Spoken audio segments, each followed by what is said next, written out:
सबको पहले तो नमस्कार। पहले एक सनसनीखेज वारदात जो है आपके सिरौली में जिलानी मोहल्ले में हुई थी और इस वारदात के होने के बाद इस वारदात के होने के पश्चात पूरी पुलिस विभाग जो है इसको सॉल्व करने के लिए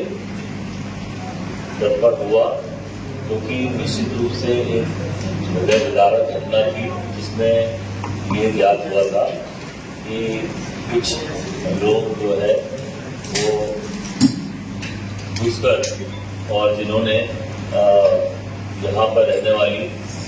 अंजू जायसवाल की हत्या कर दी है। मतलब उनके और उनकी बिटिया दीक्षा जायसवाल ये दोनों जब घर में मौजूद थी तो ये लोग घुसे हैं और घुसने के पश्चात इनके साथ उनकी जद्दोजहद हुई और उस लड़की के गले में चाकू का वार था और सिर पे जो है वो हार्ड एंड ब्लंट ऑब्जेक्ट से मारा गया था। वैसे ही महिला जो थी, जो जिनकी असामयिक मृत्यु हुई, उनको उनकी हत्या जो है बर्नर होता है उसका गैस का, उसको उससे करना संभव प्रतीत उस समय ऐसा लग रहा था कि उससे किया। इस संबंध में जब इन्वेस्टिगेशन की टीम्स बनाई गई और हमारे चूंकि एसपी अभी आए हैं, अभी ज्वाइन किया और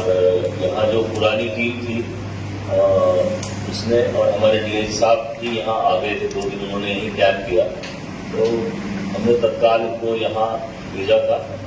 और उसके पश्चात इन सब लोगों ने, इस टीम ने मिलकर जिस तत्परता से इस वारदात को अंजाम देने वाले लोगों जो इन्वेस्टिगेशन किया है, जो विवेचना की है, वो वास्तव में बहुत ही शानदार विवेचना का एक नमूना है। क्योंकि पुलिस का काम निश्चित रूप से वारदात को उजागर करना है। तो इस पूरे प्रकरण में बहुत कई बहुआयामी रूप से जो है कई टीमें बनी थी और सबको जो है एसपी निवेदिता गुप्ता जो है वो मॉनिटर कर रही थी और उसके साथ में एडिशनल एसपी जो थे वो भी यहाँ थे, उनकी यहाँ पूरे पहले से हैं और लोकल टीआईज की और उनकी टीम जो बनी थी, उसमें एक चीज़ ये सामने आई कि वहाँ पर जो सीसीटीवी फुटेजेस थे और लोगों से जो पूछताछ हुई उस आधार पर ये ज्ञात हुआ कि 3-4 लड़के जो है 4 लड़के वहाँ पर अंदर उसमें घुसे हैं और उनका हुलिया कुछ डिस्क्राइब हुआ था कि यंग लड़के हैं और इस प्रकार के नजर आते हैं। तो जब उसमें बहुत ज़्यादा टेक्निकली सहयोग लिया गया तब उसमें वहाँ पर अंदर जब सामान की खोजबीन की गई है तब भी वहाँ ऐसा महसूस हुआ कि इस प्रकार जो है कुछ वारदात हुई है कि यहाँ पर यंग लड़के आए हैं और उन्होंने आकर ये वारदात की है। इस आधार पर जब सीसीटीवी में और क्लियर हुए चले, फिर उसके बाद जब ये ज्ञात हुआ तब ये लगा कि यहाँ पर रहने वाले 4 घर छोड़ के 5 घर उसी मोहल्ले के रहने वाले कुछ लोगों ने का सहयोग उसमें हुआ है, ऐसी बात आई। लेकिन जब बाद में जब सब इन्वेस्टिगेशन हुआ तो ये लगा कि वास्तव में यही मास्टरमाइंड्स थे, इन्होंने उनको यहाँ बुलाया और बुलाकर चूंकि जो ये सुशील बबलू जायसवाल और दिनेश रजक, तो इन लोगों ने यहाँ पर ये बाकी विशाल यादव और अतुल सिंह और रविकांत मौर्य, इन लोगों को यूपी से बुलाया था और यहाँ बुलाकर इस वारदात को अंजाम दिलवाया है। और इनका इसके पीछे जो मुख्य कारण था वो ये था कि इन लोगों को ऐसा लगता था कि बहुत पैसे वाले लोग हैं और इनके पास काफी पैसा होगा, तो इस बात को लेकर ये अगर उनको लगता था कि उनके घर में घुसेंगे तो काफी पैसा मिलेगा,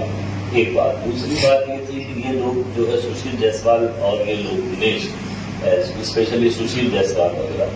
ये लोग बहुत कर्जे में थे। इन्होंने पीछे एक कोई सट्टे में जो है काफी पैसा हारा है और उसको लेके ये बहुत परेशान रहते थे। तो मतलब उन्होंने ये शॉर्टकट चुना पैसे कमाने का कि इनको बुला लेंगे तो और उनको कुछ एक आपस में एक राइवलरी जैसी भी थी कि ये इतनी जल्दी कैसे पैसे वाले हो गए जो सामान्यतः होगा। तो इनको देखते हुए उन्होंने इनको हायर किया था। इन्वेस्टिगेशन में ये चीज की आई है कि इनको ऑनलाइन उन्होंने पैसे ट्रांसफर किए हैं। ये जो आरोपी हैं जो मतलब जिनको हायर किया था 3 लोगों को, उनको पैसे भी इन्होंने दिए हैं। मतलब ये बात स्टैब्लिश है। एक बात दूसरा ये है, इस इन्वेस्टिगेशन में एक बहुत अच्छी बात ये है कि जब बहुत खोजबीन की गई तब उनके कपड़े जो है आरोपियों के उसी घटनास्थल जहाँ है उसके पीछे ही पड़े हुए मिले हैं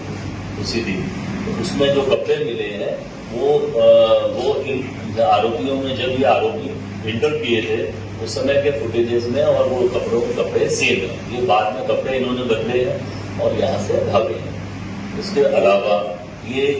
कुछ दिन पहले ये बबलू जायसवाल, ये जो सुशील जायसवाल वगैरह हैं, इनसे भी मिले थे और इस बात के भी पूरे तथ्य प्रमाणित तथ्य हमारे पास मौजूद है। उनका वीडियो फुटेज भी है कि उनके घर में इन्होंने उनको अपने घर में सुलवाया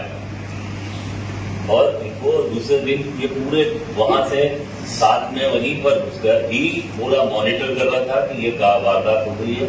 इन्होंने ये भी कहा था कि अगर कोई ज्यादा चिल्ला चोट करे तो उसको जो है बेहोश कर देना या उसको मार देना, इस तरह की बात भी आई। तो जब हो गया उसके बाद भी इन्होंने इनको फोन किया है, फोन से बातचीत। तो इस तरह से ये इसका खुलासा हुआ है और इसमें जो आरोपी अभी तक हमारे पास गिरफ्तार हो गए हैं उनमें सुशील उर्फ बबलू जायसवाल, दिनेश रजक निवासी बेड़र, दिनेश कुशवाहा निवासी बांदा और रविकांत मौर्य निवासी बांदा है और विशाल जायसवाल और अतुल सिंह इनकी तलाश के लिए टीम गई है जो निश्चित रूप से हमको लेके आएगी और ये सभी आरोपी गिरफ्तार हो गए हैं। इन्होंने जिस हथियार का प्रयोग किया था वो हथियार भी इनसे जब्त हो गए हैं और बाकी जो इक्विपमेंट्स थे वो भी जब्त हो गए हैं। तो इस तरह से ये पूरी वारदात को अंजाम जिन्होंने दिया था उसको गिरफ्तार किया है पुलिस ने और इसमें बहुत ही अच्छा इन्वेस्टिगेशन हुआ है और इस सब के लिए जो है यहाँ की जो टीम है वो निश्चित रूप से बहुत ही साधुवाद का पात्र होने है क्योंकि इतनी जल्दी से इस मामले का खुलासा कर लेगा और वो भी जो है इतनी तत्परता से सभी जगह काम करना और बाहर उत्तर प्रदेश के जो आरोपी थे फरार उनको भी गिरफ्तार कर लेना। ये एक जो है हमारे को उत्तर प्रदेश की पुलिस का भी इसमें काफी सहयोग मिला है क्योंकि ये एसपी साहब की जो है बैचमेट्स हैं वहां पर और भी हम लोगों का चूंकि कोऑर्डिनेशन रहता है। आज कोऑर्डिनेशन मीटिंग हुई तो इस तरह से जो है इस वारदात का खुलासा हुआ। वारदात में